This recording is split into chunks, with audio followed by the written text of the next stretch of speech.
What's up, duelists? Last week, I uploaded myself playing the Pokemon trading card game for the very first time on this channel, and the video did honestly pretty well.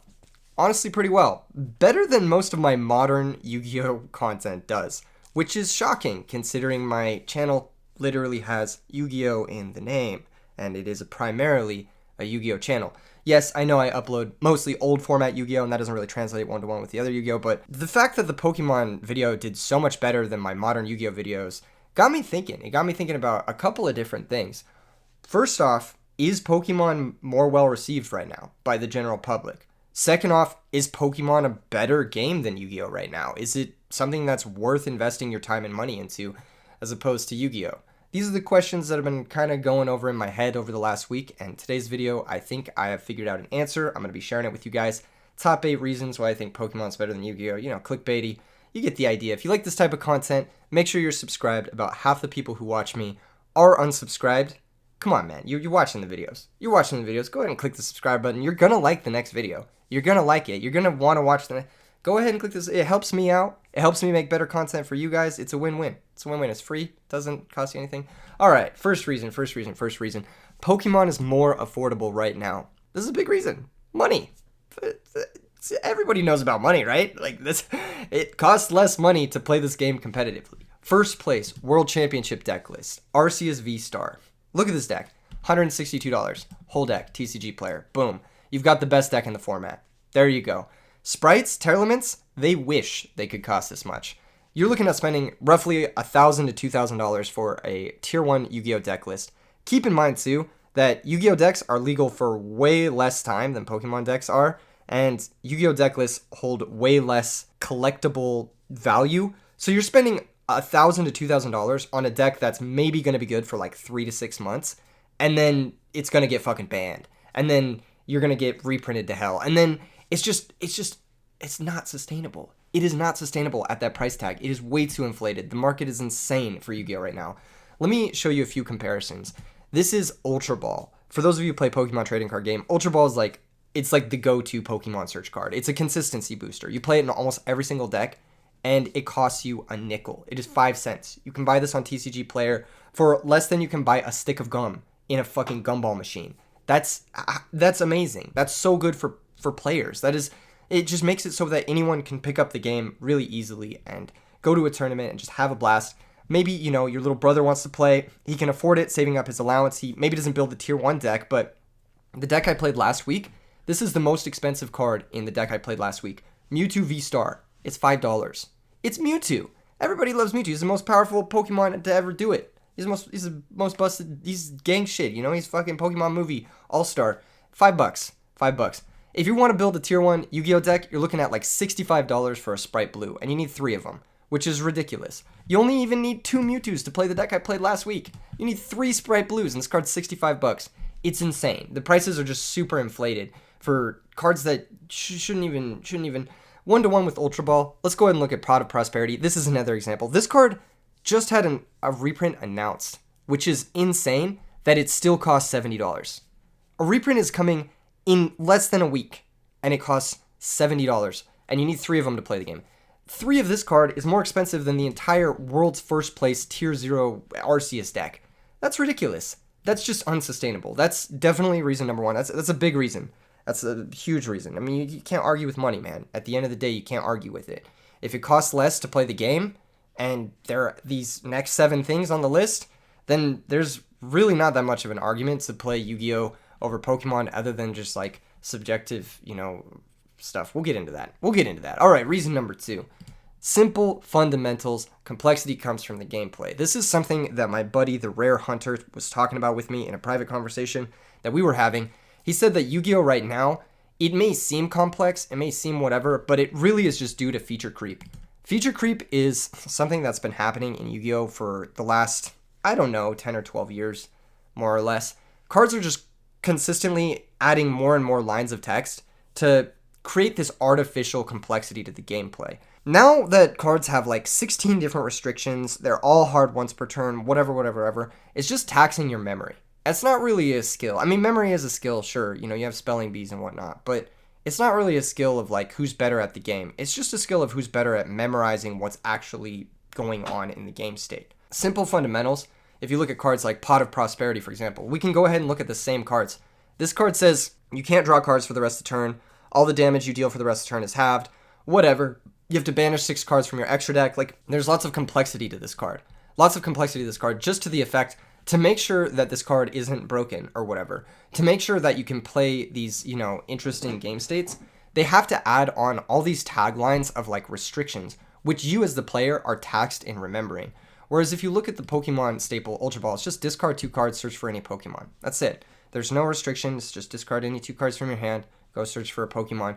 Very simple, very simple. But I would argue that Ultra Ball is much more complex card than Pot of Prosperity. Pot of Prosperity, oftentimes you're just taking the best card out of the top 6, adding it to your hand. That's it. There's very little decision making when playing this card outside of like what you banish from your extra deck, but that's predetermined usually in your deck construction standpoint. You're like, what do you banish in certain matchups? You just memorize that. Whereas Ultra Ball, this card is different every single time you draw it because you're going to have different cards in your hand every single time you draw it. You actually have to choose which cards you discard. You have to actually choose which card you want to search for in each situation. So it changes based off of the circumstance. There's more skill, there's more decision trees for this card, whereas Pot of Prosperity, despite having a more complex effect, it's not more complex of a card to resolve. There's less skill involved. This is just a small example. Of course, there's a million different examples of this in Yu-Gi-Oh! Right now where like cards will restrict you from summoning different types of monsters, and you have to remember that, and your opponent has to remember that, and then cards will restrict you from using more of the same effect per turn, whatever, and you have to remember that, and your opponent has to remember that. All these complex rulings, which you have to memorize, which you don't have to memorize in Pokemon. There's very few rulings in Pokemon. Everything is very cut and dry, very straightforward. It's all about the gameplay, and that, to me, is huge. That's huge. I think as games, progress, as games get more and more covered on YouTube, on Twitch, on social media, it's important that a layman can watch the game and understand it, and then a master of the game can watch the game and understand it on a different level. The way Yu-Gi-Oh! Is right now, it's impossible for me to tune into like someone playing a modern Yu-Gi-Oh! Deck without reading like 16 paragraphs of text beforehand to even have a fundamental understanding of what one of the cards does in one situation. It's ridiculous. It's not sustainable. It's not good for gameplay. I think moving forward, Yu-Gi-Oh! Definitely needs to change that, or else the game's just gonna die. I mean, nobody wants to deal with this shit anymore. It's kind of annoying. It's kind of annoying. Okay, reason number 3. Pokemon has a decent online platform. This is huge. This is absolutely huge. You can't play modern Yu-Gi-Oh! Online in an automated platform. I mean, yes, you can play it on, yugioh Pro. You can download it. You can play on Dueling Book. You can play on Master Duel. But all of those things, they have serious problems. The first 2 aren't even fucking official products of Konami, whereas PTCGO is an official Pokemon product, right? And the second thing is that, like, Master Duel, like, come on, like, let's be real. Master Duel, like, they don't even have the right ban list. It's best of 1. It's a totally different format. Even on the PTCGO, even though it's best of 1, Pokemon is played without a sideboard. So the game can fundamentally be played in best of 1. And you can play best of 3 with your friends, whereas in Master Duel, you don't even have a best of 3 option to play with your friends and have sideboarding. You don't even have that option, which is ridiculous. And then another little subtext to reason number 3 is that opening Yu-Gi-Oh! Packs always feels bad, whereas opening Pokemon packs always feels good. And that is in part due to the fact that there's a code card for the online game in your Pokemon thing.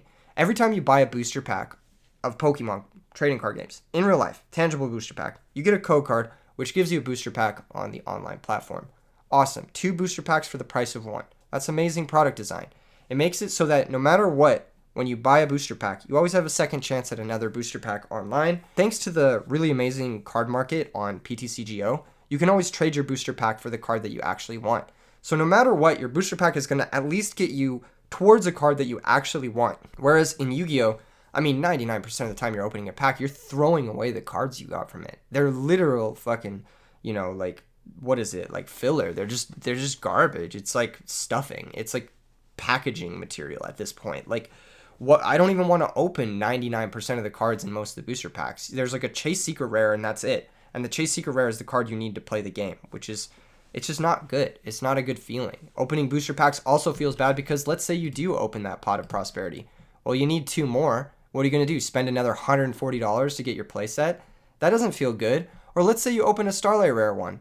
$1,000, $700, whatever. You know what I mean? Like, all of a sudden, Are you going to get 2 more Starlight Rare ones? It just feels bad. Even if you open the chase card, it doesn't feel good. You have to open such a ridiculous amount of booster packs to get any sort of enjoyment out of this. And part of that is due to the fact that Master Duel doesn't really have any compatibility with the booster packs that you buy in real life. So small side note, just a, minor complaint or anything. Master Duel sucks. Let's be real. That's the whole point. Master Duel sucks. PTCGO isn't perfect, but it is good enough. And that's really what they needed to do. They just needed to make something that was good enough, and Master Duel fucking isn't. Okay, reason number four. Pokemon products have generational value. Pokemon is still loved by kids today. This is huge. You ask a kid how many kids know who Pikachu or Charizard is. Every single kid's gonna know that. You ask a kid who knows about Sprite Blue, none of them are gonna know. None of them are gonna give a fucking shit about Sprite Blue in 2 months. You know what I'm saying? You're spending $65 on a card that nobody's gonna care about in fucking 2 months. You know what I'm saying? Pokemon has TV shows. It has a show on Netflix. Let me see if I have this pulled up. I do. Pokemon has a show on Netflix. That's huge. Kids watch Netflix. They watch Netflix on their parents' phones. Kids have iPads. The term iPad baby. They have Netflix on their iPad. They're gonna watch the Pokemon TV show. Is Yu-Gi-Oh on Netflix? I think so, but it can't fucking. Maybe? I don't know. Is there a new Yu-Gi-Oh show happening in Japan? I guess there's a new season. What the fuck, man? There's no generational appeal. Dark Magician and Blue Eyes White Dragon were amazing because they were iconic. They appealed to children. Yu-Gi-Oh has been reselling Dark Magician and Blue Eyes White Dragon in every single booster pack to try and appeal to this collector thing, but eventually, kids aren't going to care about Dark Magician and Blue Eyes White Dragon because those aren't the cards that are being played in the anime. Like, nobody gives a shit anymore. That isn't the top dog. The top dog in Yu-Gi-Oh right now is fucking AA Sky Thunder Mecha Zeus Gundam. Like, nobody knows what the fuck that is. You know what I mean? But that's the best card. That's the card that's that would be winning in the anime, and that's the card that's winning all the duels in real life. So it's kind of in a weird place. So I think after our generation, the generation that actually really enjoys Yu-Gi-Oh, that grew up with the Season 1 Yu-Gi-Oh, the collector appeal of Yu-Gi-Oh will probably die off. You don't see a lot of kids playing this game, which is a big reason why I think Pokemon is a better game to just be invested in with your time and your money. Okay, number five. Play Pokemon, the company that organizes the tournaments or whatever. I don't even know if it's called Play Pokemon, but that's what I've heard it's been called. They value the competitive players. For premier level events, there are cash prizes. The event coverage is fantastic. They have, quality commentators. They bring in some of the best people to commentate on the events. They stream the events. They make sure you can find the fucking deck lists at the end of the events if you want to, look up winning deck lists. There are tons of sites that compile this data. I mean, just look at Limitless. This is amazing. There's nothing equivalent to this of Yu-Gi-Oh. You Google Sprite deck cost on Yu-Gi-Oh, and nothing comes up. Nobody has these resources for Yu-Gi-Oh. It just makes it very difficult to get into the game. It makes it very difficult to follow the game, be a fan of the game. You want a top 8 deck list? Get fucked. That's basically what Konami's saying. Also, another side point to this, number 5, is winning worlds means permanence in a world championship product, which is one of the coolest things. If you win worlds in Yu-Gi-Oh, I'm forgetting your name next year. I'm going to be real. I don't know who you are. But world champions in Pokemon, I care about the world champions from Pokemon because they're fucking on my product. You can buy their world championship decks. These are collectible products. These are fucking sick. The players get to sign the cards. They get to name their decks. They get to be a part of something that's permanent, part of history that is tangible. Whereas you win worlds in Yu-Gi-Oh, it's all right, cool, good job, bro. Here's a promo, I guess. You know what I'm saying? There's no difference in winning the world championships of Yu-Gi-Oh than there is in winning a YCS or a regional or whatever. You just get a promo. Who cares? I don't want another fucking promo. I want worlds. I want something insane. I want to be the king of games. That's the whole point of Yu-Gi-Oh, right? Is to be the king of games. They don't give a shit. They don't give a shit about the players. And that's huge. Reason number 6. There are multiple formats in Pokemon. You basically get to pick and choose the one that you enjoy the most. There's a ban list format, an expanded. There's a block format in legacy or past formats. And then there is a rotation format, which is standard. There are premier level events for all of these, as far as I know. There might not be premier level events for block yet, but I'm assuming they're going to do it in the future after seeing the OTS Time Wizard stuff for Yu-Gi-Oh. Yu-Gi-Oh, as of right now, there's only one premier level format, and it's ban list only. So you don't get to pick and choose, if you want a fresh format with rotation, or if you want to play a nostalgic format, you don't get to pick and choose. If you're going to the premier level event, it's only ever going to be their current thing. OTS Time Wizard is a step in the right direction, and honestly, there's a lot of, interest in old formats. Naturally, most of you guys are interested in Edison format, which is an old Yu-Gi-Oh format. But as of right now, the premier level events for old formats are hosted by a third party. Whereas if you want to play in an expanded regional, you can. They host expanded regionals. They host regionals of different formats. You can go play in premier level events of different formats in Pokemon. So I think they're much more open to just supporting new formats and doing stuff like that in general.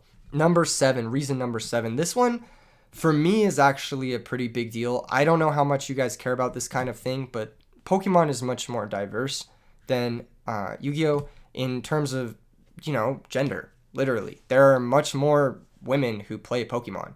That's a big deal to me. I think games that are inclusive are generally better games to play. You get to see more people's perspective on the game. You get to see more people's, takes on deck building, on competition, on everything. Just being more inclusive in general and being targeted towards a wider audience is much more fun. It's much more appealing. I don't want to hang out in a room with a bunch of sweaty guys talking about rulings or how their cards got stolen or whatever, just fucking all day, you know what I'm saying? Like, I want a diverse player base. I don't see why Yu-Gi-Oh! Doesn't try to appeal a little bit more to its female player base. I understand that this is like just, too far gone at this point. There's no real reason to even try to, but it sucks. It sucks. And it's something that I don't think even if they started now, I don't know if Konami could make it happen. It'd be interesting if they could make Yu-Gi-Oh! More female friendly, but it's just not. Even saying the word female friendly, God, that just sounds weird. That just sounds off. That's fucking weird. I'm a Yu-Gi-Oh! Player, aren't I? I sound like a Yu-Gi-Oh! Player, don't I? All right, reason number 8. Let's get into the last reason. In-depth combat system. So this is a big one for me too. And this is one that people don't talk about a lot in Yu-Gi-Oh!, which is that the combat in Yu-Gi-Oh! Fucking blows. It's boring as shit. It's just bigger monster, better monster, better monster, bigger number, better monster. That's it. Are my attack points bigger than yours? Okay, I win. That's it. That's all that matters. Defense points have never mattered in Yu-Gi-Oh! Let's be real. And since Yu-Gi Kaiba format, which isn't a real format, let's be real. Since Yu-Gi Kaiba format, defense points just rarely matter, to the point where now Link monsters, the premier monster in Yu-Gi-Oh!, doesn't even have a defense stat. They just said, fuck this. It doesn't matter. It's not a real part of the game. Combat is not a real part of Yu-Gi-Oh! It's not. It's about comboing and it's about OTKing. Whereas in Pokemon, combat is such an ingrained part of the game. There's Pokemon that are 1 prize. There are Pokemon that are 3 prizes that are bigger and stronger. There are Pokemon that deal a ton of damage but have low hit points. There are Pokemon that have huge hit points but don't deal any damage. Damage lingers, so that means you can trade your weaker monsters or your weaker Pokemon for a big 3-prizer Pokemon. It's just very in-depth, and it plays into the game, into the feeling of, I can do this, I can actually win the game. Whereas in Yu-Gi-Oh!, if your opponent has a bigger monster, there's usually nothing you can do.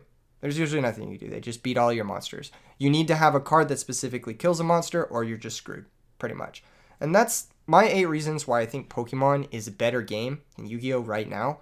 I think these 8 reasons all add up in ways that, you might not expect. I think the in-depth combat system is one of those ones where it's you're not really thinking about it, but this is definitely a more exciting part of the game for me personally. And maybe there are other reasons too. Maybe there are reasons Yu-Gi-Oh! Is better than Pokemon. Who knows? Maybe people like the trap card mechanic. Maybe people like hand traps. I don't know. Let me know in the comments below. Hope you guys like this kind of video. I might do more of them in the future, depending on how well this one does.